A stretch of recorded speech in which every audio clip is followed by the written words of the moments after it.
రూపాయల మీల్స్ పథకం అన్నపూర్ణ భోజన కేంద్రాల పేరును ఇందిరా క్యాంటీన్ గా మార్చాలని రాష్ట్ర ప్రభుత్వం నిర్ణయం తీసుకుంది. ఈ నిర్ణయంపై ప్రతిపక్ష పార్టీల నేతలు తీవ్రంగా ఖండిస్తున్నారు. ఈ నేపథ్యంలోనే ఎక్స్ వేదికగా బీజేపీ నేత కేంద్ర మంత్రి బండి సంజయ్ ఆసక్తికర ట్వీట్ చేశారు.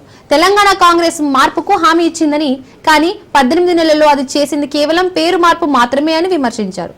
విశ్వవిద్యాలయాల పేర్లు మార్చింది, ఆసుపత్రులు, నీటిపారుదల ప్రాజెక్టులు, అవార్డుల పేర్లు, ఫ్లైఓవర్ల పేర్లు, గృహ నిర్మాణ పథకం పేరు, వ్యవసాయ రుణ ప్రోత్సాహాల పేరు, హరితహారం కార్యక్రమం పేరు, విభాగాల పేర్లు, అధికారిక నివాసం పేరు, తెలంగాణ తల్లి మారింది అని పేర్కొన్నారు. ప్రస్తుతం వారు సిగ్గు లేకుండా 5 భోజన పథకాన్ని దైవిక దాత అన్నపూర్ణ దేవత నుండి ఇందిరాగాంధీగా మార్చారని పేర్కొన్నారు. ఇది పాలన కాదు, ఇది హిందూ విశ్వాసాలకు అవమానమని ఆరోపించారు. కాగా గత బీఆర్ఎస్ ప్రభుత్వం హైదరాబాద్ మహానగరంలో పేదల ఆకలిని తీర్చేందుకు 5తో అన్నపూర్ణ భోజన పథకం పేరుతో స్కీమ్ తెచ్చింది. ఈ స్కీమ్ ను ఇందిరా క్యాంటీన్ గా పేరు మార్చుతూ greater Hyderabad municipal corporation standing committee నిర్ణయం తీసుకుంది.